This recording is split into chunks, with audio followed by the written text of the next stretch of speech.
हर खबर पर होगी आपकी पकड़। डाउनलोड कीजिए एबीपी लाइव ऐप। क्या आपने कभी सुना है कि किसी फिल्म को सीधे तौर पर थिएटर में रिलीज करने के लिए राष्ट्रीय मानवाधिकार आयोग को दखल करने की अपील की गई हो? लेकिन सुशांत सिंह राजपूत के मामले में ऐसा हुआ है। उनकी आखिरी फिल्म जो है दिल बेचारा, वो डिज्नी हॉटस्टार पर आने वाली है।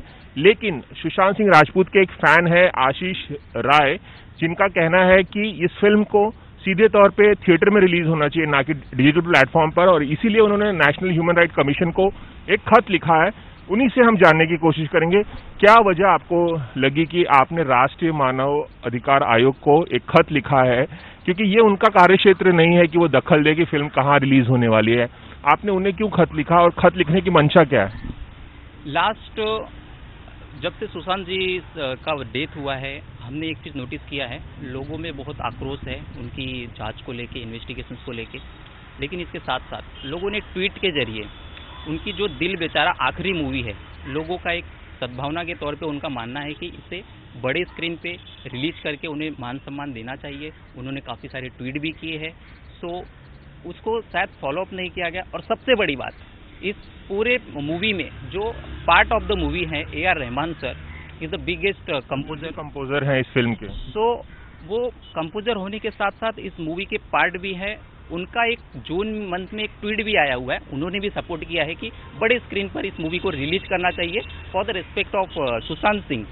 सो दैट्स व्हाई मुझे फील हुआ कि अगर ए.आर. रहमान सर की बात नहीं सुनी जा रही है, इतने सारे लोगों के ट्वीट्स को, जो कि वॉइस ऑफ द इंडिया कह सकते हैं हम लोग, उसकी बात को नहीं सुना जा रहा है, तो ये एक नेशनल ह्यूमन राइट कमीशन को इसमें हस्तक्षेप करना चाहिए। मुझे ऐसा लगा, that's why I write to letter to human right. लेकिन ये राष्ट्रीय मानवाधिकार आयोग का कार्यक्षेत्र नहीं है। एक निर्माता जब फिल्म बनाता है तो या उसके पीछे जो फाइनेंसर होते हैं वो लोग बैठ के डिसीजन लेते हैं ये फिल्म कहाँ रिलीज होगी। उसके पीछे कई तरह के हालात होते हैं। अभी कोरोना का माहौल चल रहा है, थिएटर कब शुरू होंगे नहीं पता। अगर थिएटर शुरू भी हुई तो लोग जाएंगे या नहीं जाएंगे ये भी नहीं पता। तो एक कारण ये भी तो हो सकता है। ठीक है, आपने जैसे कोरोना वायरस का एक एग्जाम्पल लिया हमने, लेकिन ये भी तो है कि ऐसा तो नहीं है कि फिल्म इंडस्ट्री आने वाले समय लॉन्ग टर्म के लिए बंद हो जाएगी। थिएटर्स कभी ओपन ही नहीं होंगे। जब भी ओपन होंगे, आने वाले जो भी पहला बड़ा फेस्टिवल इंडिया में होता है, जैसे दिवाली हो गया, न्यू ईयर हो गया, सो वो एक डेट को हम लोग डिसाइड करके, जैसे आईपीएल टूर्नामेंट हम लोग एडवांस बुकिंग के साथ में टिकट्स को इश्यूज करते हैं, सो इनको पैसे भी जनरेट हो जाते हैं करंट पोजीशन में, और वो आगे चल के टूर्नामेंट को फिर करवाते हैं। तो उसी तरीके से सुशांत सिंह राजपूत की जो मूवी है आने वाली दिल बेचारा, इसकी भी एडवांस लेवल पे एक टिकटिंग की बुकिंग की एक सुविधा देनी चाहिए लोगों को।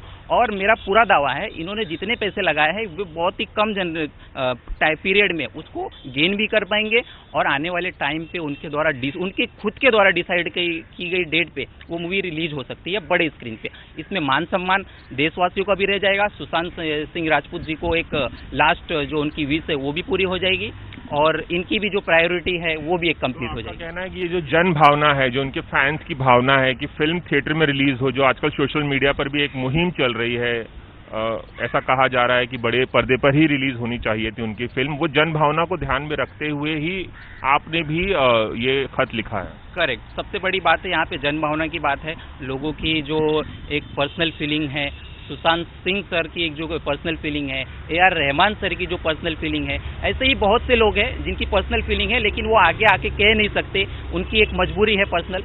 तो इन सब चीज़ों को मुझे लगा नहीं, ये नेशनल ह्यूमन राइट कमीशन को इसमें हस्तक्षेप करना चाहिए, लोगों की भावनाओं का रिस्पेक्ट करते हुए इन सब चीज़ों को अपने नज़र में लेके इस पर कार्रवाई करनी चाहिए। इसलिए इस सब चीज़ों को हमने आगे किया है। तो लेकिन ऐसे में तो खत आपको लिखना चाहिए था इस फिल्म के प्रोड्यूसर को, इस फिल्म के जो डायरेक्टर हैं, इस फिल्म के जो प्रोड्यूसर है फॉक्सस्टार, उनको लिखना चाहिए था। जो डायरेक्टर है मुकेश छाबड़ा, फिल्म से जो रिलेटेड लोग हैं उनको खत लिखना चाहिए था, उनसे मांग करनी चाहिए थी। अब नेशनल ह्यूमन राइट कमीशन इसमें क्या कर सकता है? मानवाधिकार का तो उल्लंघन नहीं हो रहा है ना यहाँ पर? मानवाधिकार का उल्लंघन हम कह सकते हैं, क्योंकि मरने वाले की एक आखिरी विश, जो पर्सन अगर डेड होता है, ऐसा कहा जाता है हमारे इंडियन भारतीय संविधान में। ऐसी कोई विश उन्होंने नहीं की थी, ऐसी कोई विश नहीं की थी। सुशांत सिंह राजपूत की जो पिछली फिल्म थी ड्राइव, वो भी नेटफ्लिक्स पर रिलीज हुई थी, वो थिएटर के लिए बनाई गई थी, लेकिन वो रिलीज हुई थी नेटफ्लिक्स पर। ऐसा कोई उन्होंने विश तो करके नहीं गए थे। आप मुझे एक सिंपल एक पोजीशन है कि अगर कोई भी एक्टर होगा, उसकी सबसे बड़ी एक दिल की ख्वाहिश होती है कि मेरी अगर मैं किसी मूवी में मेहनत कर रहा हूँ, मुझमें अपना पूरा ताकत लगा रहा हूँ, तो उसकी मूवी को आने वाले टाइम पे बड़े स्क्रीन पे रिलीज होनी चाहिए। वो हर एक एक्टर की ख्वाहिश होती है। तो मुझे नहीं लगता है कि सुशांत सिंह सर की भी ऐसी कुछ ख्वाहिश नहीं रही होगी कि बड़े स्क्रीन पे रिलीज नहीं होनी चाहिए। तो हर एक्टर की होती है कि उनकी फिल्म बड़े स्क्रीन पर हो, लेकिन एक बिजनेस एस्पेक्ट होता है किसी भी प्रोजेक्ट का, किसी भी फिल्म का। उस बिजनेस प्रोस्पेक्ट के हिसाब से एक निर्णय लिया जाता है। आप कानून के छात्र हैं, लेकिन फिर भी आपको पता तो होगा कि नेशनल ह्यूमन राइट कमीशन को किस किस मामले में अप्रोच किया जाता है। नहीं, दैट्स व्हाई अभी जैसे अभी मेरी पर्सनल फीलिंग है, अभी इसमें लाखों लोगों ने ट्वीट किया है, तो ये कहीं न कहीं जन भावना का भी एक बात इसमें आ जाती है कि नहीं, जन भावना का भी सम्मान। जवाब आया कुछ मानवाधिकार आयोग का जब आपने उनको ईमेल किया? ये एक्चुअली केस मेरे थ्रू आज रात को ही फाइल किया गया है। तो होपफुली मुझे पूरा आशा है कि नेशनल ह्यूमन राइट कमीशन इसमें पूरी तरीके से अपनी जवाब क्या दिया उन्होंने? आज रात को फाइल होने की वजह से अभी मुझे लगता है इसमें थोड़ा प्रोसेसिंग में थोड़ा टाइम लग सकता है। तो 7 to 8 डेज का उनका पीरियड लगता है उनको केस फाइलिंग में, ये सारी चीज़ों में, प्रोसेसिंग में। तो पॉसिबल कि होपफुली आने वाले टाइम पे कार्रवाई हो सकती है। चलिए, एबीपी न्यूज़ से खास बातचीत करने के लिए बहुत बहुत शुक्रिया। लेकिन जाते जाते मैं आपको बता दूं कि डिज्नी पे जो फिल्म है, डिज्नी हॉटस्टार पे, वो फिल्म सिर्फ सब्सक्राइबर नहीं, नॉन सब्सक्राइबर भी देख सकते हैं। अगर आपने सब्सक्राइब नहीं किया है तो भी आप देख सकते हैं। तो इतनी व्यवस्था तो डिजिटल प्लेटफॉर्म की तरफ से की गई है ताकि जन जन तक ये फिल्म पहुंचे। बहुत बहुत शुक्रिया हमसे बात करने। Thank you so much. Cameraman Ravi Panchal के साथ Ravi Jain, ABP news Mumbai. ABP news आपको रखे आगे।